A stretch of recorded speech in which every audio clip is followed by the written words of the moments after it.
제18전투비행단이 주둔하고 있는 강릉기지는 6.25 전쟁 당시 제10전투비행전대가 주둔하고 있던 역사적인 장소이다.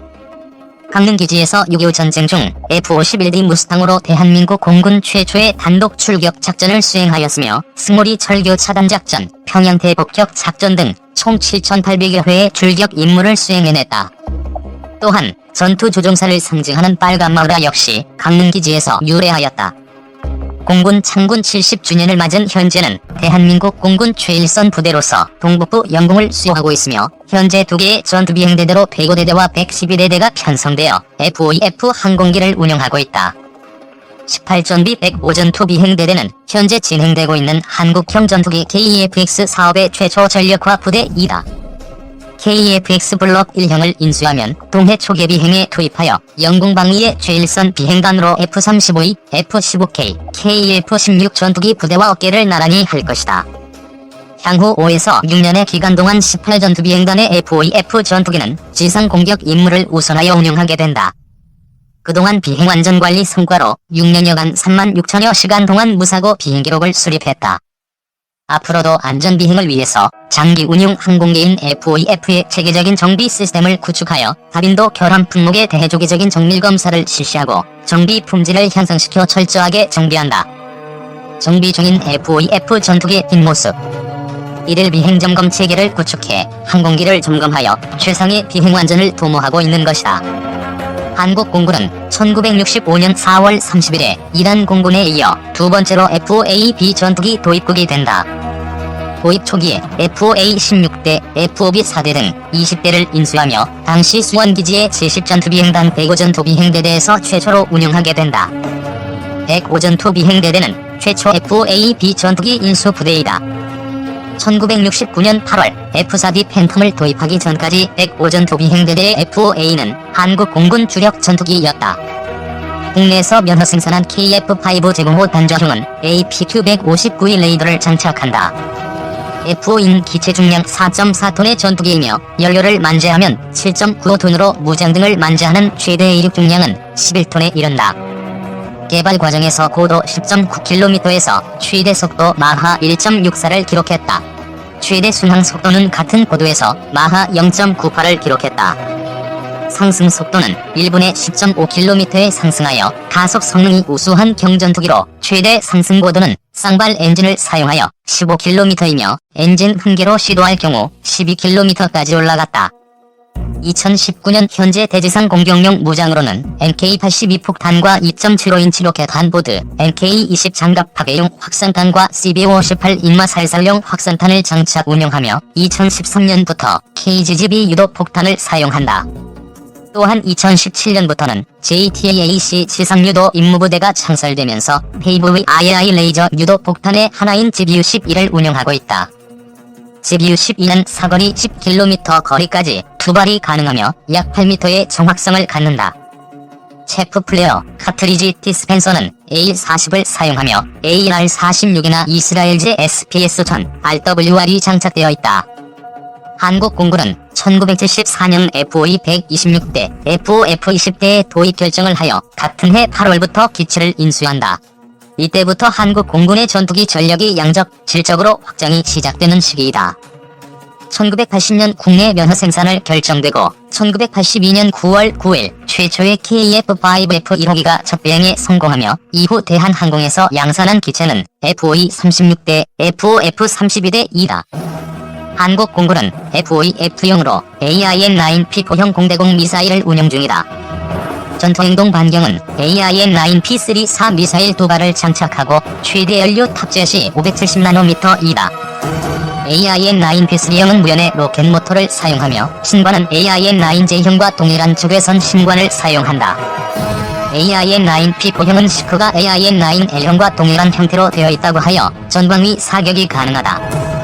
강릉기지는 1945년에 건설되어 1954년 휴전 이후 기지 경비를 위한 강릉기지대만 남아있다가 1957년 제30단 302관제 경보대대만 주둔하게 된다.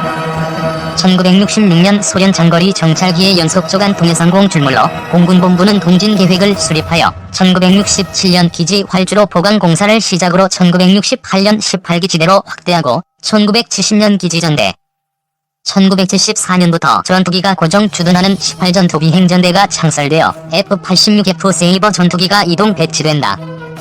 1977년 6월에 제18전투비 행단이 창설된다. 1986년 8월 25일에 F-5F 전투기를 운영하는 105대대가 18전투비 행단에 예속 변경되어 오늘에 이른다. 1987년 112대대, 1994년 205대대가 차례로 배속된다.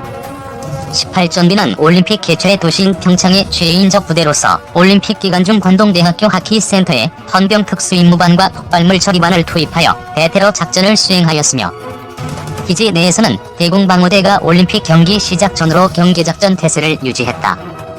18전비 장병들이 안전요원으로 투입되어 임무를 수행하는 등 총 753명의 18전비 장병들이 올림픽 개최에 기여했다. 18전비 105대대 역대 대대장으로 이한호 총장 그리고 순직하신 오충현 대대장이 있습니다. 방위산업발전 및 지원에 관한 법률 국회 통과. 방위사업청은 1월 9일 방위산업의 발전 기반을 조성하고 경쟁력 강화를 위한 방위산업 발전 및 지원에 관한 법률이 국회 본회의를 통과했다고 밝혔다. 지난 2006년 방위사업청이 개청되면서 제정된 방위사업법은 방위력 개선 사업의 추진 절차 및 국방과학기술의 진흥, 군수품 조달 및 품질관리 절차, 방위산업 육성 등을 규정하고 있다. 그러나 방위사업법은 투명한 방위사업 수행과 방위력 개선 사업 업무 추진 절차에 초점이 맞추어져 방위산업의 발전을 위한 제도와 절차를 상세히 규정하는 데는 한계가 있다. 국가가 유일한 구매자인 방위산업의 특성상 방위산업 발전을 위해서는 차별화된 지원 근거가 필요하다는 의견이 꾸준히 제기되어 왔다. 이에 방위산업의 발전과 관련된 부분을 방위사업법에서 분리하고 방위산업의 발전에 필요한 다양한 제도를 추가하여 새로운 법으로 제정함으로써 방위산업의 경쟁력을 강화하고 수출형 산업으로 도약하기 위한 전폭적인 정책 지원 수단이 마련되었다. 이번 방위산업발전법의 주요 내용은 다음과 같다. 방위산업발전 기본계획 수립 방위산업의 발전 지원을 위하여 5년마다 방위산업발전 기본계획, 매년 시행계획을 수립 시행. 실태조사 및 정보 시스템 구축 방위산업 발전을 위한 체계적인 기초자료 확보 및 관련 정보의 효율적인 관리 활용. 방위산업 국가정책 사업 지정 고난도, 기술 개발 또는 대규모 투자가 필요한 사업 중 선정하여 개발기간 연장 등 혜택 부여. 부품 국산화 개발 촉진 종합적인 무기체계 부품관리 정책을 수립하고 부품 국산화 개발을 수행하는 기업의 비용 및 기술 적극 지원. 국방 중소, 벤처기업 지원 중소, 벤처기업의 국방 분야 진입 및 성장을 위하여 창업 및 경영 지원, 연구 개발 및 사업화 등 체계적 지원. 방위산업 전문인력 양성 방위산업 관련 전문인력 양성을 위해 교육 프로그램 개발, 보급, 학계, 산업계와 협력 등을 강화. 수출 산업협력 지원 수출기업에 대하여 국방과학기술 이전, 구매국과의 절충교역 의무 상호 감면 등 지원을 통해 방산 수출 촉진. 방위산업 공제조합 설립 방위산업 보증 업무, 방산업체 간 상호 공제사업 수행 등을 위한 공제조합 별도 신설. 왕정홍 방위사업청장은 이번 방위산업 발전 및 지원에 관한 법률 제정으로 방위산업이 내수 중심에서 수출형 산업으로 전환할 수 있는 확고한 기반이 마련되었다. 라며 방위산업의 지속적인 경쟁력 강화로 자주국방의 기반 마련은 물론 무기체계의 국산화율 향상, 방산 수출 증대, 국방 중소, 벤처기업 육성 등을 통한 국가경제 활성화에도 기여할 것으로 기대된다. 라고 밝혔다. 아울러 방위사업청은 시행령, 시행규칙 등 하위법령을 적기에 마련하여 이번에 제정된 법률이 차질 없이 시행될 수 있도록 추진할 계획이다. 국회 본회의를 통과한 방위산업 발전 및 지원에 관한 법률은 국무회의 의결 절차를 거쳐 공포되고